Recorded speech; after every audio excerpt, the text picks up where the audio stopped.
Sophia Chen stared at her reflection in the elevator's polished doors, adjusting her navy blazer for the 100th time. The numbers climbed steadily toward the 40th floor of the Sterling Business Tower, each ding marking another second closer to what she knew would be a disaster. Her presentation folder trembled slightly in her hands, filled with charts and projections that suddenly seemed inadequate. At 26, Sophia had built her reputation as the most thorough financial analyst at Morrison & Associates. She was the woman who read every clause, questioned every number, and never left anything to chance. Her colleagues called her obsessive, but her track record spoke for itself. Until today. The elevator doors opened to reveal the sleek reception area of Hartwell Industries, where the biggest client meeting of her career awaited. The receptionist, a perfectly polished woman with a smile that seemed painted on, directed her toward the conference room where three stern-faced executives sat like judges at a tribunal.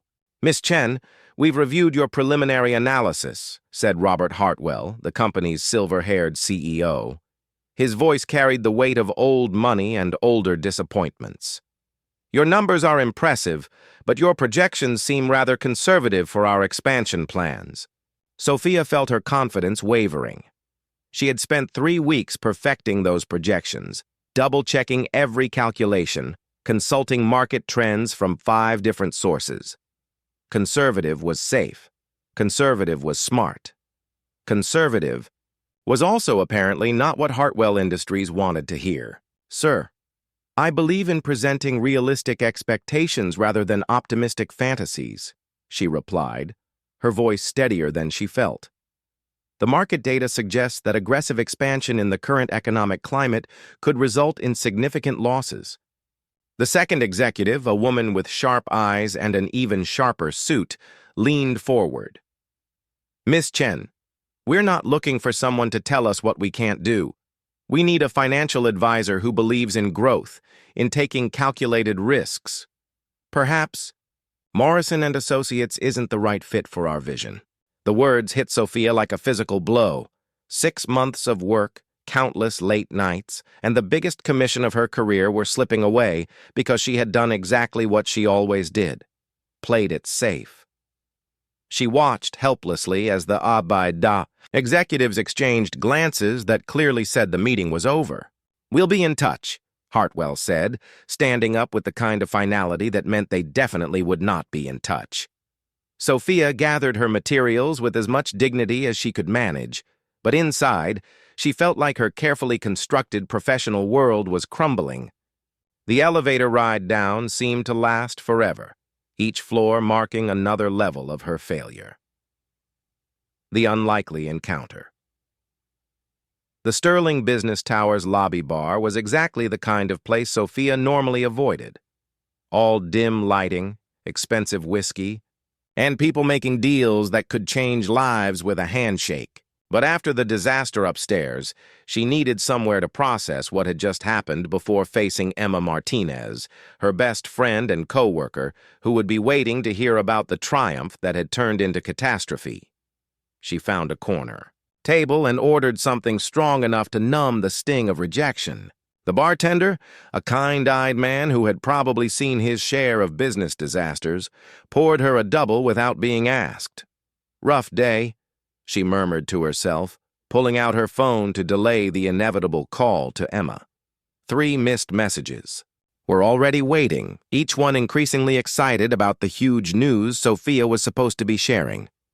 "Excuse me, but you look like someone who's either lost a fortune or gained one, and from your expression, I'm guessing it's the former."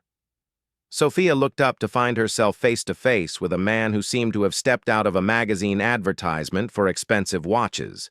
He was tall, with dark hair that looked perfectly disheveled, and green eyes that held a mixture of amusement and genuine concern. His suit probably cost more than her monthly rent, but he wore it with the casual confidence of someone who had never worried about money. "I'm sorry, do I know you?" she asked, instinctively straightening her shoulders and putting on her professional mask. "Nicholas Romano," he said, extending a hand that was warm and surprisingly calloused for someone who clearly worked behind a desk. And no, we haven't met. But I couldn't help but notice you've been staring at that phone like it contains your execution orders. Something about his easy smile and genuine curiosity made Sophia's defenses lower slightly. Sophia Chen, and yes, something like that. I just lost the biggest client of my career because apparently being realistic makes me a pessimist. Nicholas signaled the bartender for 2 more drinks and settled into the chair across from her without being invited.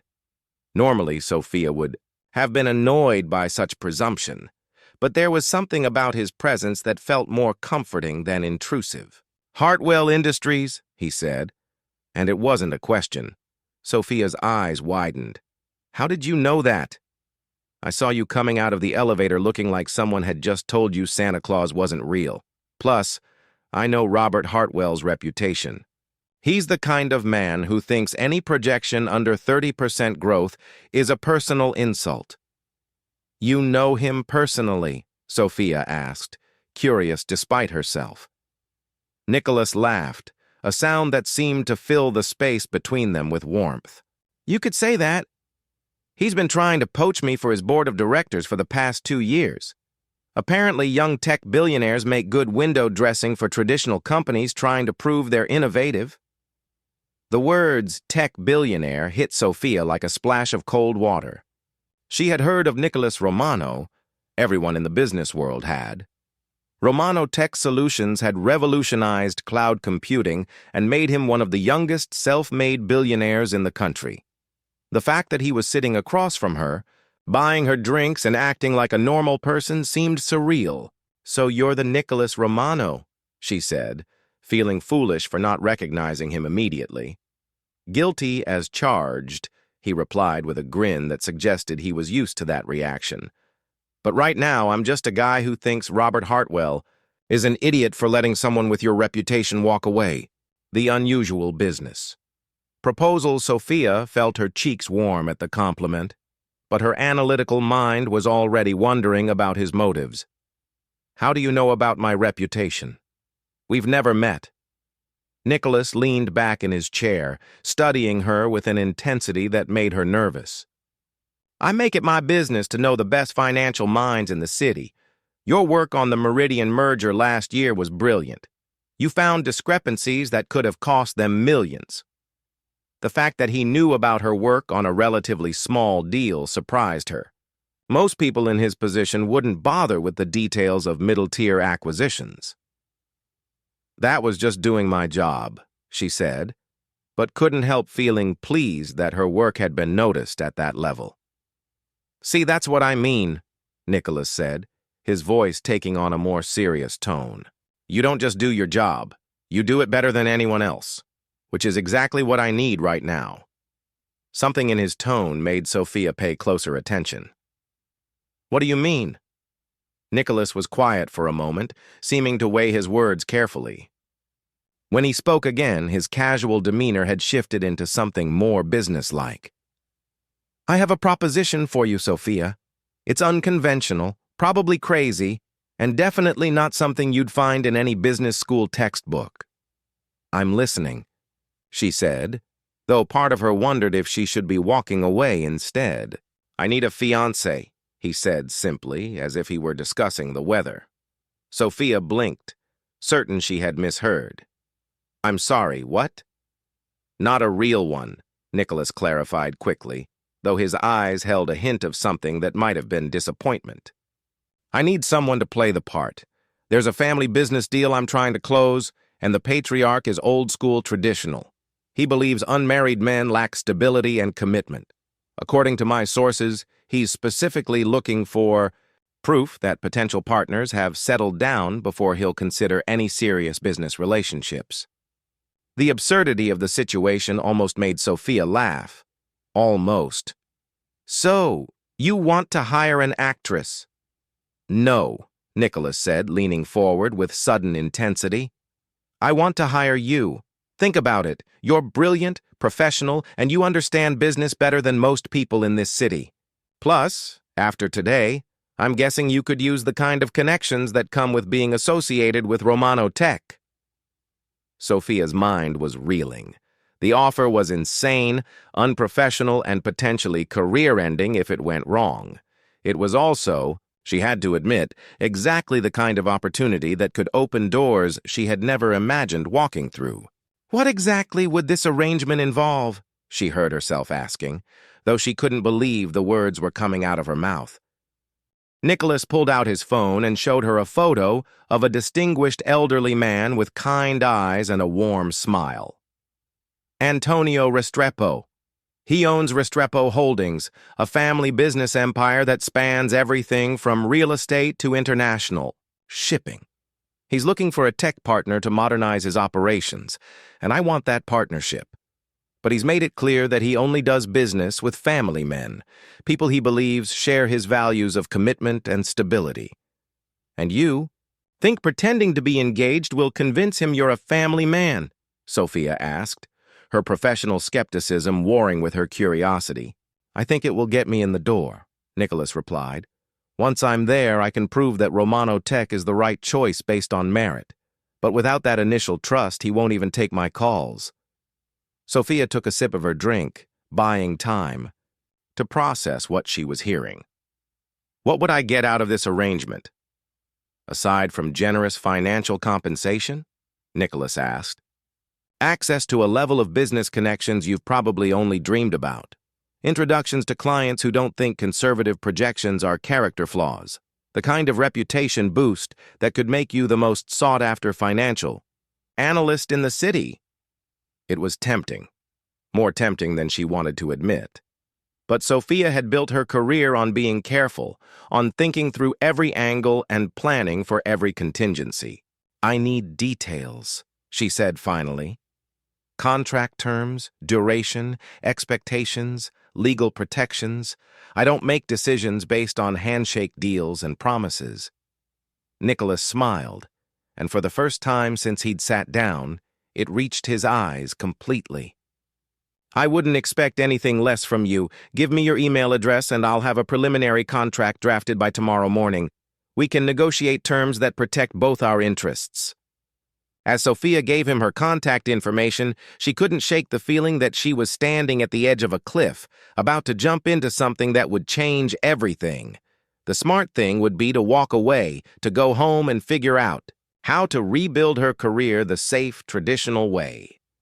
But as she looked at Nicholas Romano, with his confident smile and eyes that seemed to see straight through her carefully constructed professional facade, she realized she was tired of always choosing the safe path. Maybe it was time to take a risk. The contract negotiation. 24 hours later, Sophia sat in her small apartment, staring at the most unusual contract she had ever read. True to his word, Nicholas had delivered a comprehensive agreement that covered everything from public appearances to social media protocols.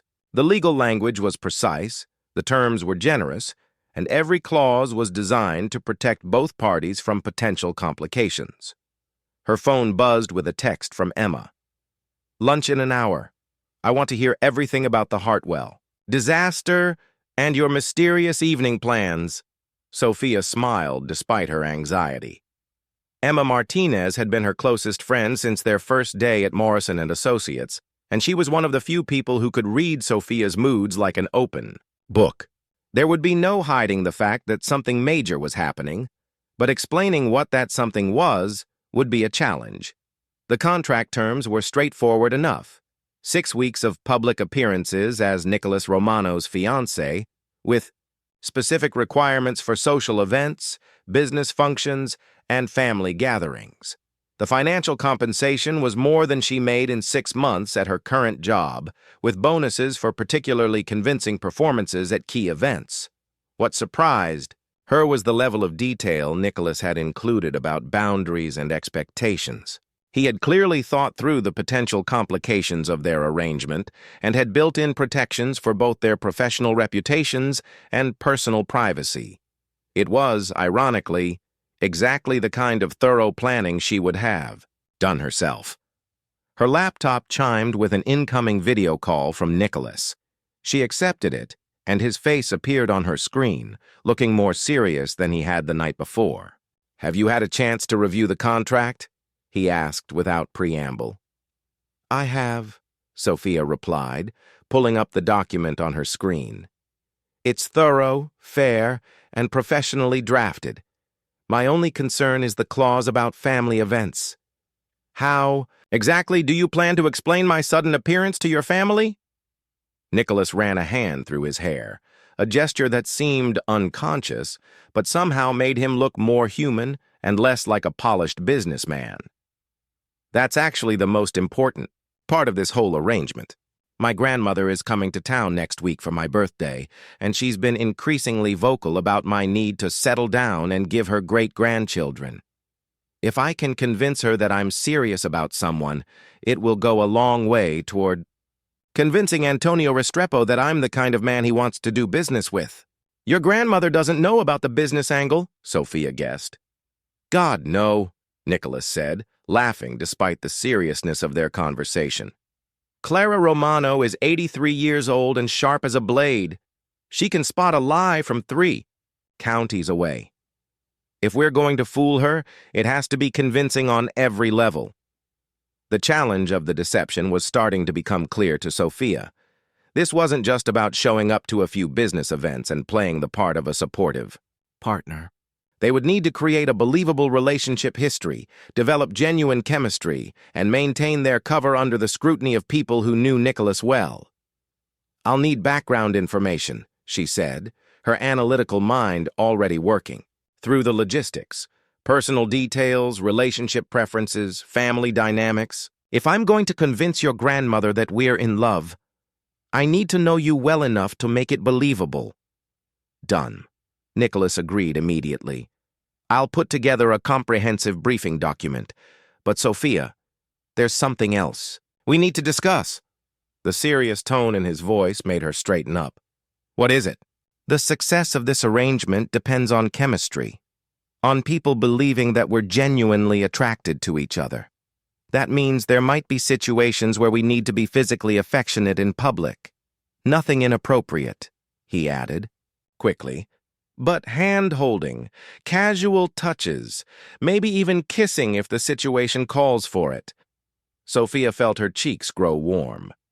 She had considered the performance aspect of their agreement, but somehow the reality of physical contact hadn't fully registered until now. I understand the practical necessity, she said carefully, but I think we should establish clear boundaries about what's acceptable. Absolutely, Nicholas agreed. Your comfort level is the priority.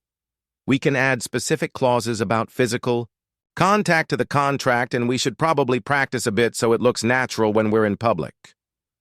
The idea of practicing romantic gestures with Nicholas Romano sent an unexpected flutter through Sophia's stomach. She ignored it and focused on the practical concerns. When would this arrangement begin? Ideally this weekend. There's a charity gala on Saturday where Antonio Restrepo will be in attendance. It would be the perfect opportunity for our public debut. Sophia looked at the contract one more time, weighing her options. She could play it safe, decline the offer, and continue trying to rebuild her career through traditional channels. Or she could take the biggest risk of her professional life and trust that Nicholas Romano's unconventional proposal might be exactly what she needed. I'll need a few modifications to the contract, she said finally, including a clause about termination if either party feels uncomfortable continuing. Nicholas smiled, and she could see relief in his expression. Of course. Send me your changes, and we'll have the final version signed by tomorrow. As they ended the call, Sophia realized that her hands were shaking slightly. In less than 48 hours, she had gone from losing her biggest client to agreeing to fake an engagement with one of the most successful entrepreneurs in the country. Emma was going to have a field day with this. Sophia stood in front of her bedroom mirror, holding up 2 different dresses and wondering how she had gotten herself into this situation. The charity gala was in 3 hours, and she was about to make her debut as Nicholas Romano's fake fiancé, in front of some of the most powerful people in the city. The black dress was safe and professional, while the emerald green one was more elegant, but definitely outside her comfort zone. Her phone buzzed with a text from Nicholas. Car arrives at 6 p.m. sharp. Remember, we've been dating for 4 months. Got engaged last week during a private dinner at La Bernardin. You can do this.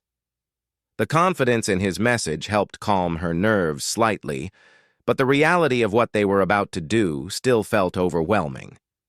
She had spent the past 3 days memorizing details about Nicholas's life, his preferences, his family history, and their fabricated relationship timeline. On paper, they were the perfect couple. In reality, they barely knew each other. Emma Martinez knocked on her bedroom door and peeked inside. Girl, you need to stop overthinking this and put on that green dress. You look like a goddess in it. Emma, I don't know if I can do this, Sophia admitted, sinking onto her bed. What if people see right through us? What if we can't pull off? The chemistry? What if his grandmother takes one look at me and knows I'm lying? Emma sat beside her and took her hands. Sophia Chen, you are the smartest, most capable woman I know. You've memorized tax codes for fun and negotiated million-dollar deals without breaking a sweat. One fake relationship should be a walk-in, the park for someone with your skills. But those were business situations, Sophia protested.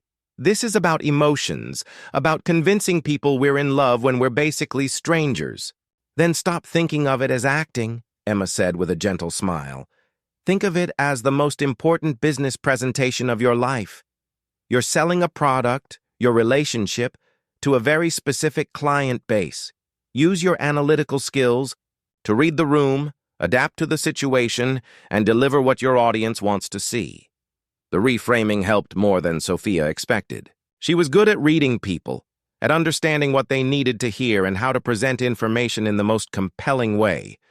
This was just another form of client management. You're right, she said, standing up with renewed determination. It's just another negotiation. That's my girl, Emma said, clapping her hands. Now put on that dress and go show the world what Sophia Chen can do. Meeting the grandmother. The charity gala was being held at the Metropolitan Museum, and as their car pulled up to the entrance, Sophia felt her carefully constructed confidence wavering again. The red carpet was lined with photographers, and she could see elegant couples posing for pictures as they made their way inside.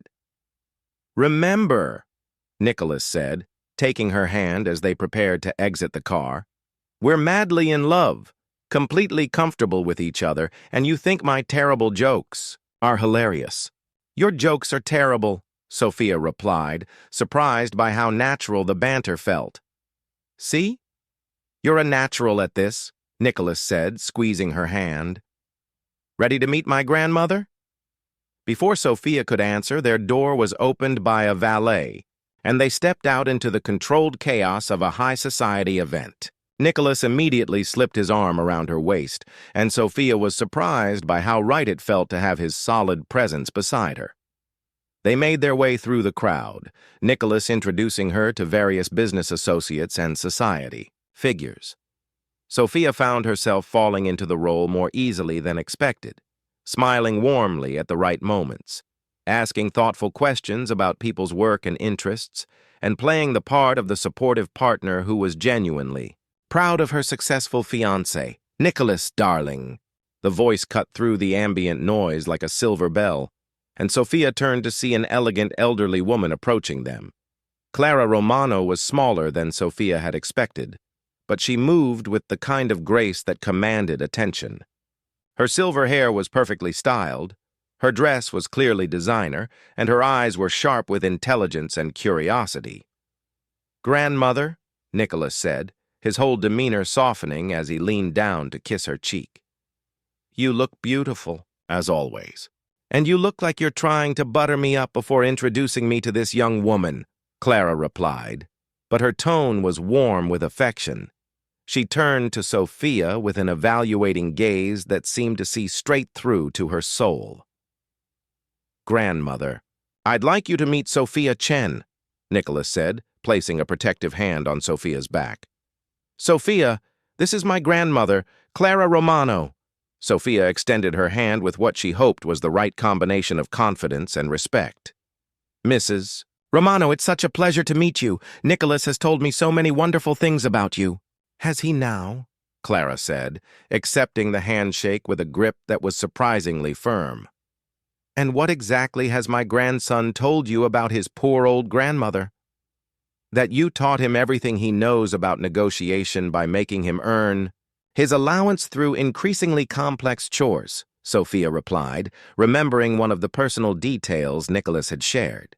And that you still make the best lasagna in New York, even though you refuse to share the recipe with anyone. Clara's eyes crinkled with genuine delight. Oh, I like this one, Nicholas. She's done her homework. She turned back to Sophia. And what is it that you do, dear, besides keeping my grandson in line? I'm a financial analyst, Sophia replied. I specialize in corporate acquisitions and risk assessment. Ah, a numbers person, Clara said with approval. Nicholas needs someone who can keep track of all his wild schemes and make sure he doesn't spend the family fortune on his next big idea. The conversation continued naturally, and Sophia found herself genuinely enjoying Clara's sharp wit and warm personality. The older woman had a way of asking probing questions that felt more like friendly curiosity than an interrogation, but Sophia could sense that every answer was being carefully evaluated.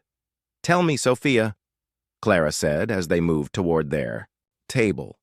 How did you know Nicholas was the one?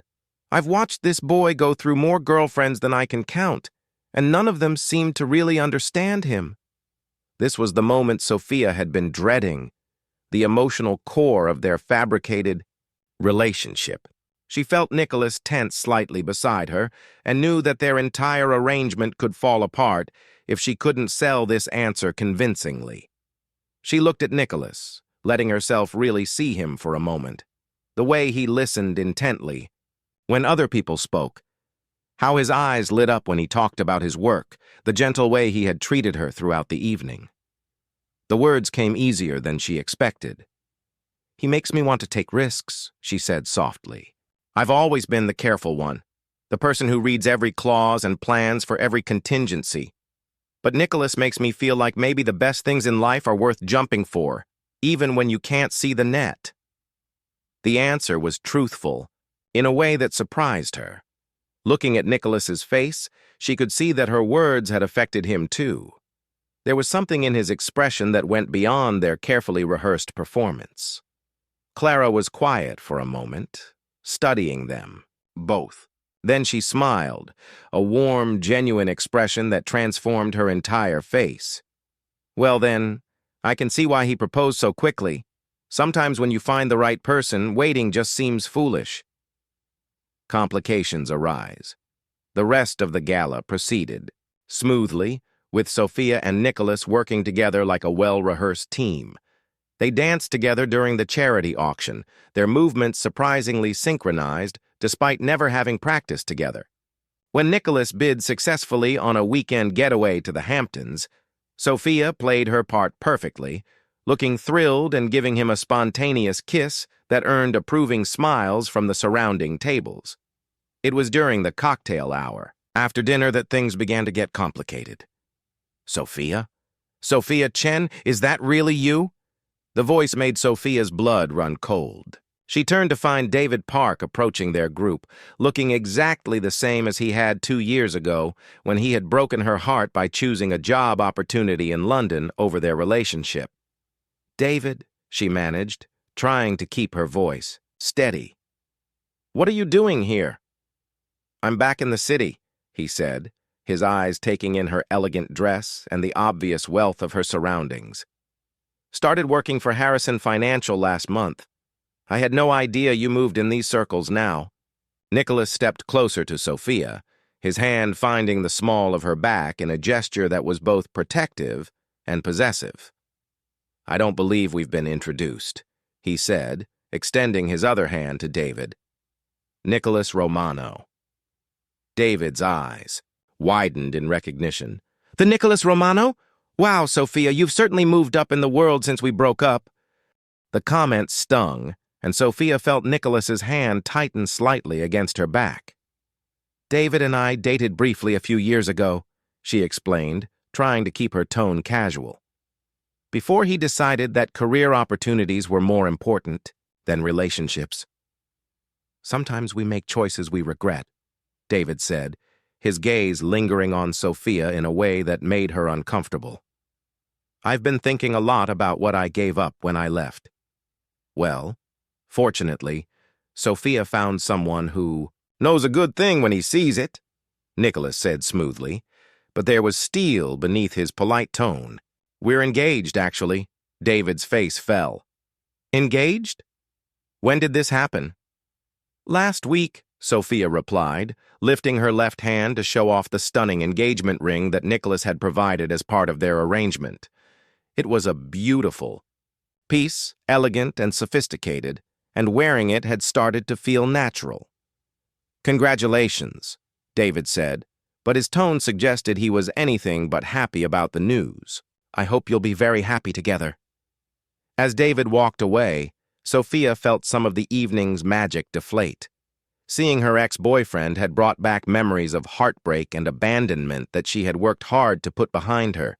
It also reminded her that her current happiness was built on a foundation of lies. "Are you okay?" Nicholas asked quietly, his hand still warm against her back. "I'm fine," she said automatically, then caught herself. "Actually, no." Seeing him again just reminded me of how complicated real relationships can be.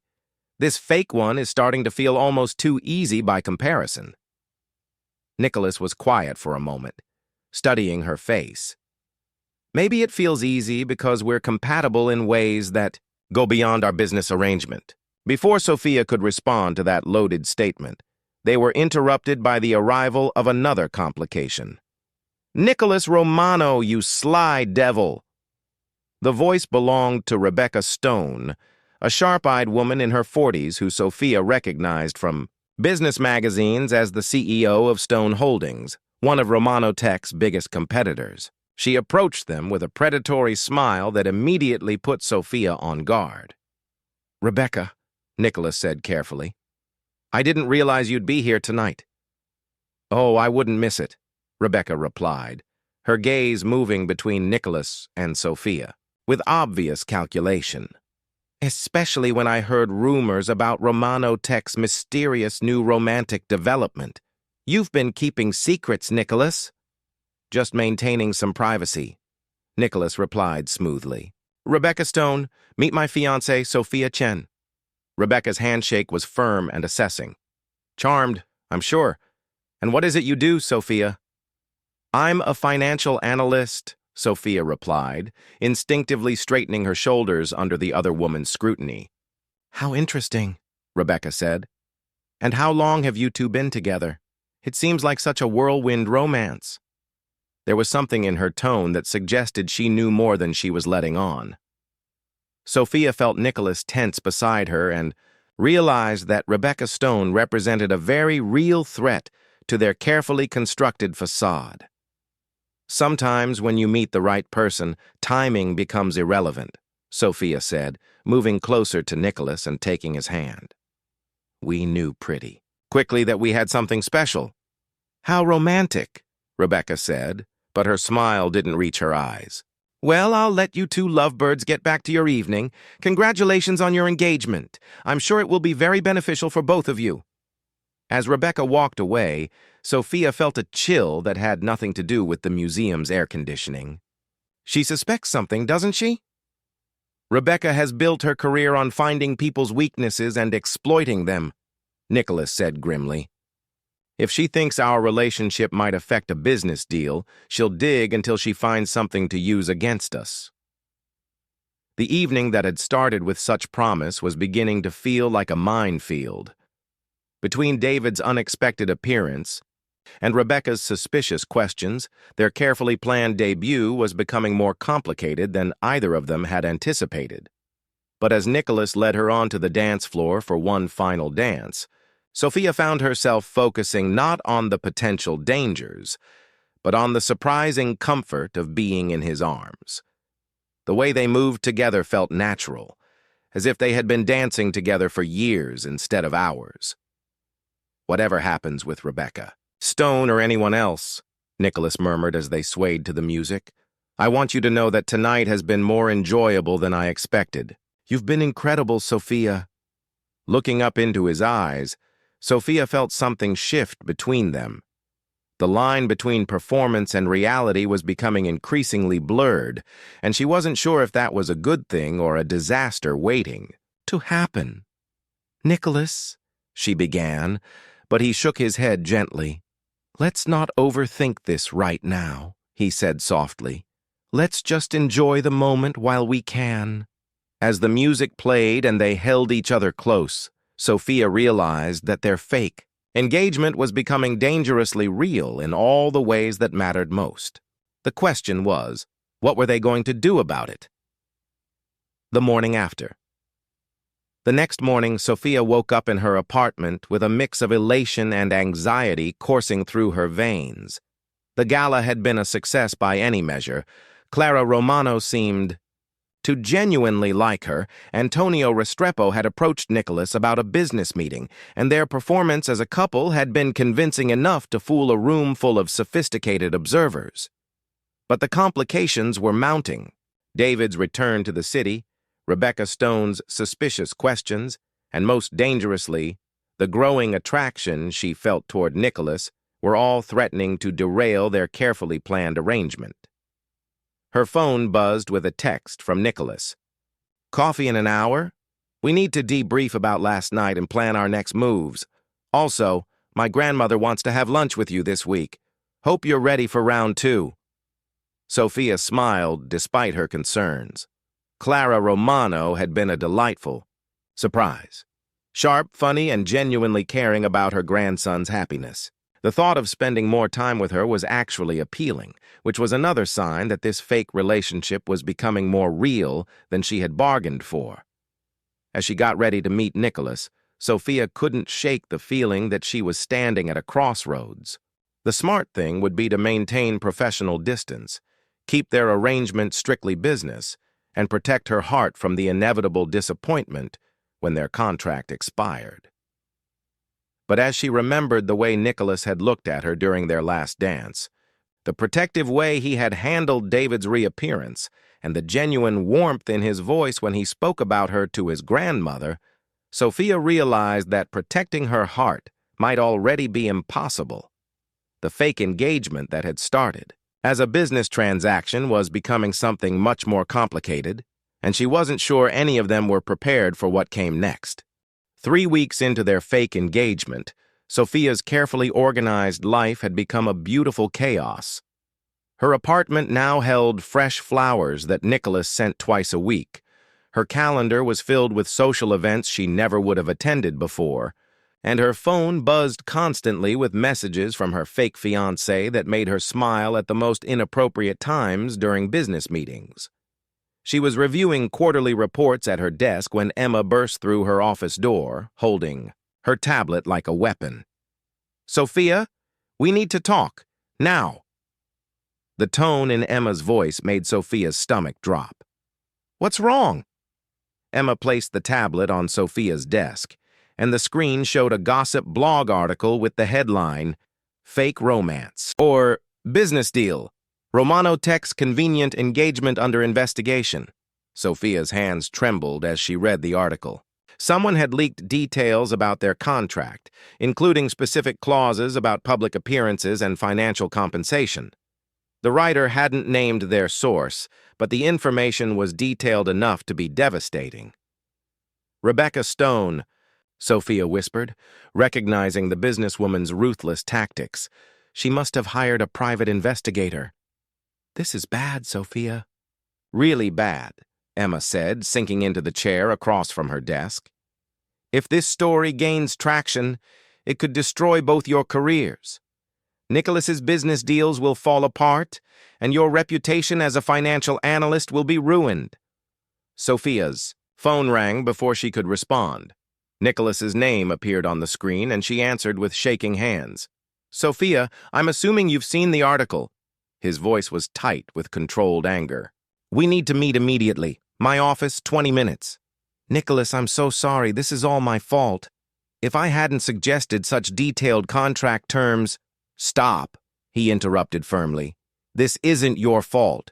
Someone violated our privacy, and we're going to figure out who and how to handle it. Just get here as quickly as you can.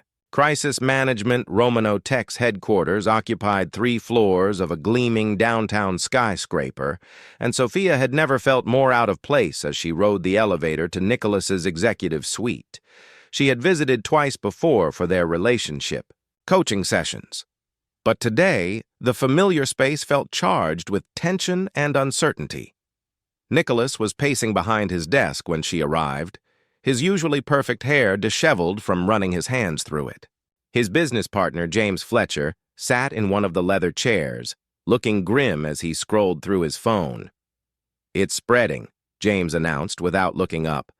Business Insider picked up the story, and now it's trending on financial Twitter. Antonio Restrepo's office called to postpone tomorrow's meeting indefinitely. Nicholas stopped pacing and looked at Sophia with an expression she couldn't read. 6 weeks of work destroyed in 6 hours. The weight of his disappointment hit Sophia, like a physical blow.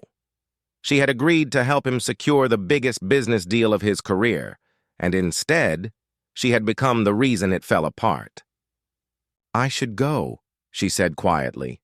"If I distance myself from you publicly, maybe the damage can be contained. We can say the engagement was real, but that the stress of media attention ended things." "Absolutely not," Nicholas said immediately. "We're not throwing you to the wolves to save my reputation. But your business will survive," he finished firmly. "What matters right now is protecting you from the fallout of my stupid idea." James looked up from his phone with raised eyebrows. "Your stupid idea? A week ago you were calling it brilliant strategy." Nicholas shot his partner a warning look, but James continued undeterred. "Actually, I think this crisis might have revealed something interesting about your priorities, Nick." "What's that supposed to mean?" Sophia asked, though she was afraid. She already knew. "It means," James said with a slight smile, "that 3 weeks ago Nicholas Romano would have cut his losses and moved on to the next opportunity. The fact that his first instinct is to protect you instead of his business deal suggests that maybe this fake engagement isn't as fake as you both thought." The silence that followed James's observation was deafening. Sophia felt her heart racing as she looked at Nicholas, searching his face for confirmation or denial of what his partner had suggested. "James, maybe you should give us some privacy," Nicholas said quietly. After James left, Nicholas and Sophia stood on opposite sides of his massive desk, the weight of unspoken feelings filling the space between them. "He's not wrong, is he?" Sophia asked softly. "This stopped being just business weeks ago." Nicholas moved around the desk until he was standing directly in front of her.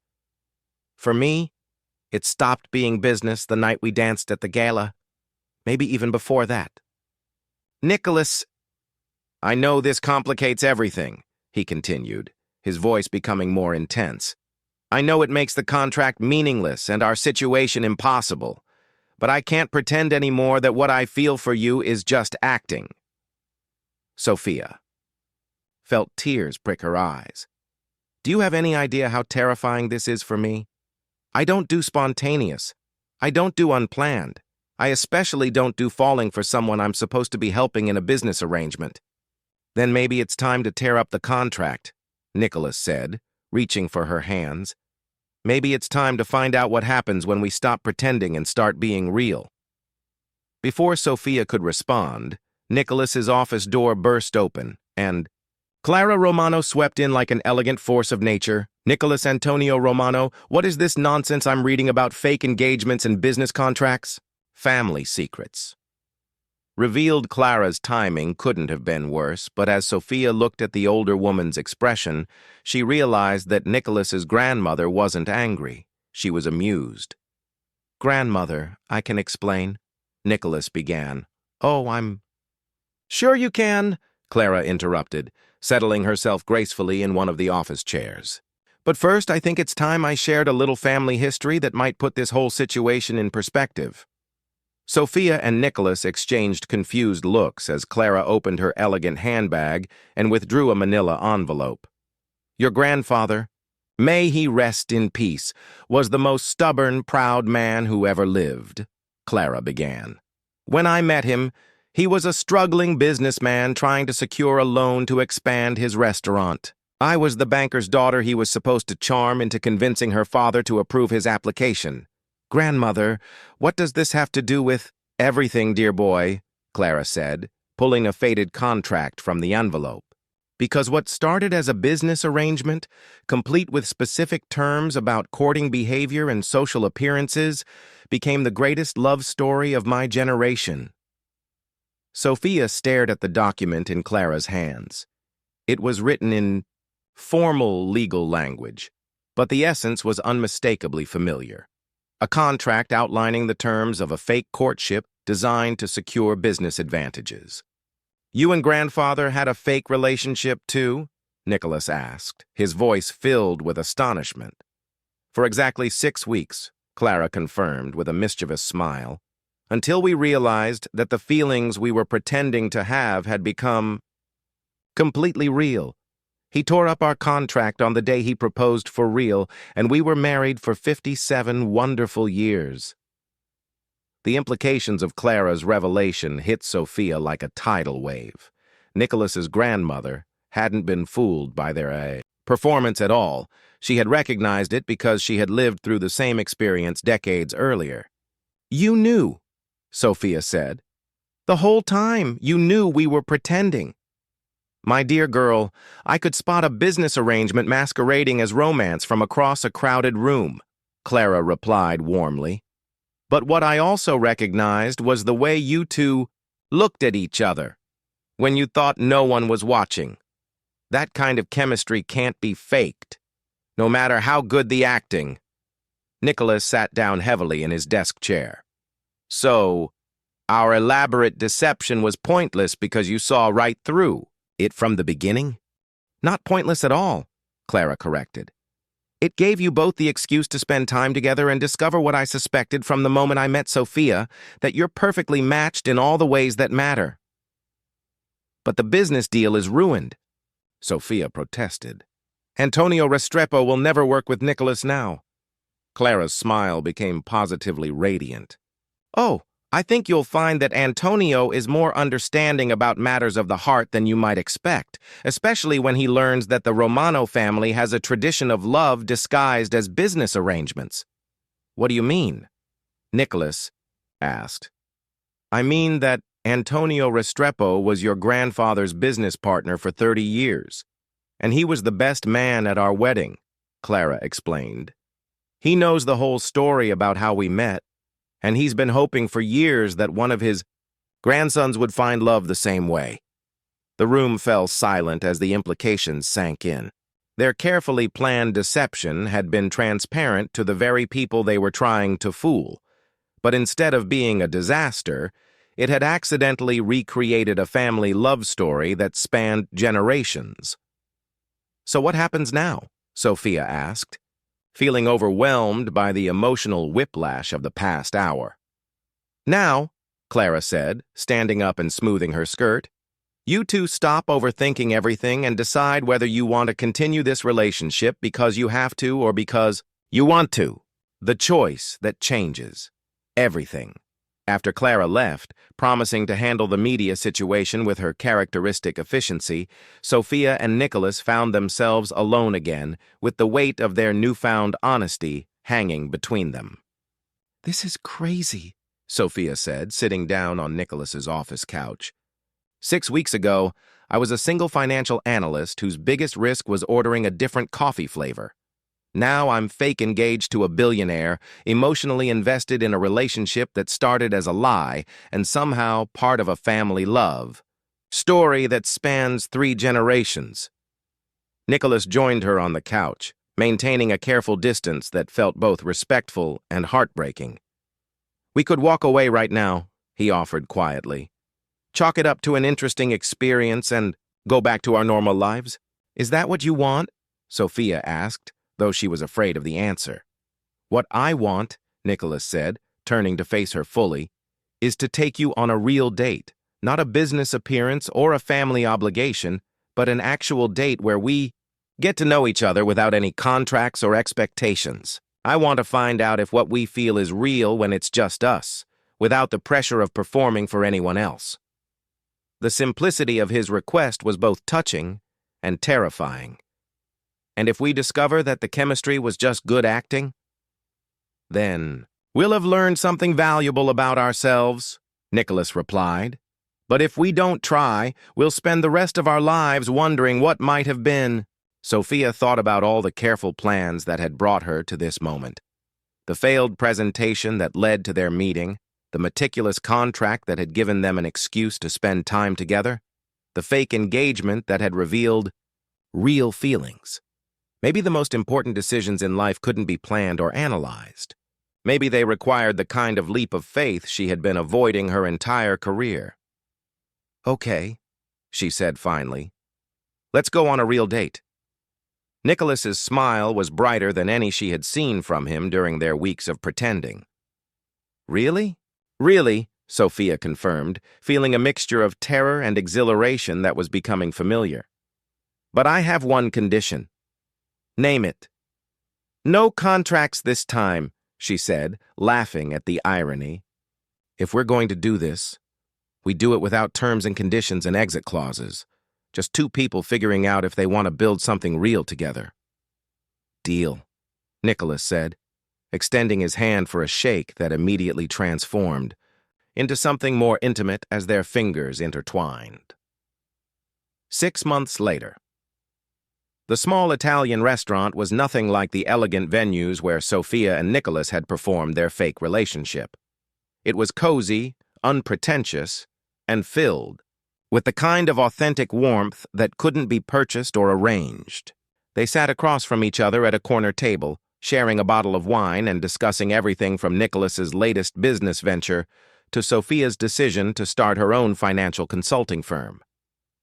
"I still can't believe you convinced Antonio Restrepo to be your first client," Nicholas said, refilling her wine glass. "My grandmother is convinced you're some kind of business genius." "Your grandmother convinced him to give me a chance," Sophia corrected. "I just happened to have a few ideas about modernizing his international shipping operations that he found interesting." "And the fact that you're dating her grandson had nothing to do with it?" "Are we dating?" Sophia asked with mock seriousness. "I thought we were still figuring that out." Nicholas reached across the table and took her hand, the gesture so natural now that neither of them thought twice about it. "I think 6 months of real dates, meeting each other's families and successfully navigating your brother's protective interrogation qualifies as dating." "Michael wasn't that bad," Sophia protested, though she was smiling at the memory of her older brother's attempt to intimidate Nicholas during their first family dinner. "He asked me to provide financial statements and 3 character references," Nicholas reminded her. "I felt like I was applying for a bank loan." "He's protective," Sophia said, squeezing Nicholas's hand. "But he likes you now, especially after you helped him restructure his restaurant's business plan."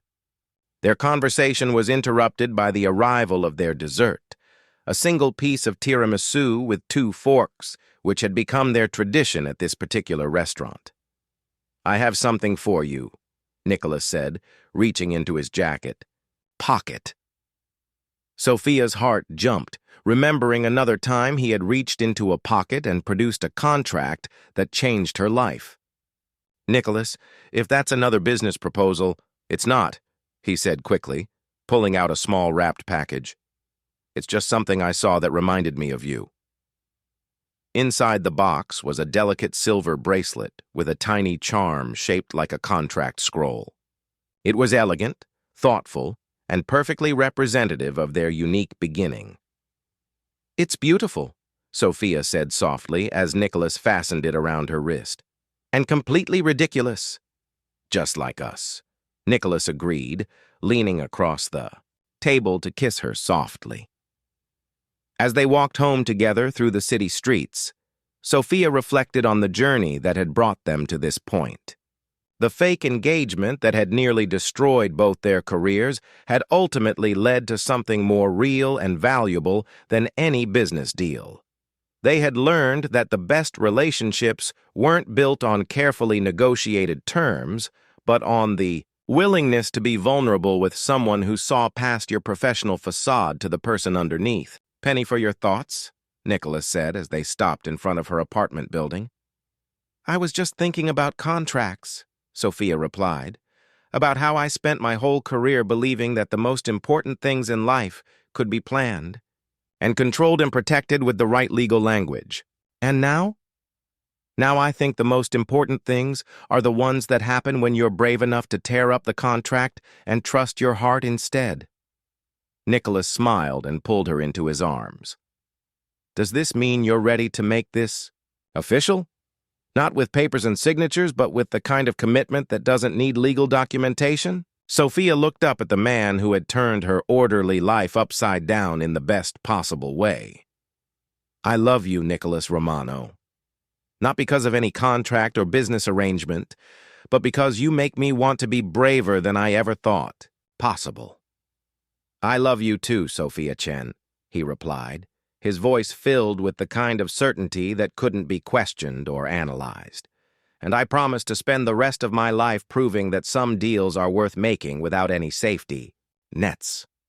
As they kissed under the soft glow of the streetlights, Sophia realized that their story had come full circle. What started as a carefully orchestrated business arrangement had become the kind of love story that couldn't be planned or predicted, the kind that happened when two people were brave enough to risk everything for something real. And for a woman who had spent her entire career reading the fine print, the most beautiful part of their relationship was that it was written in the language of the heart, where the only contract that mattered was the promise to choose each other every day for the rest of their lives.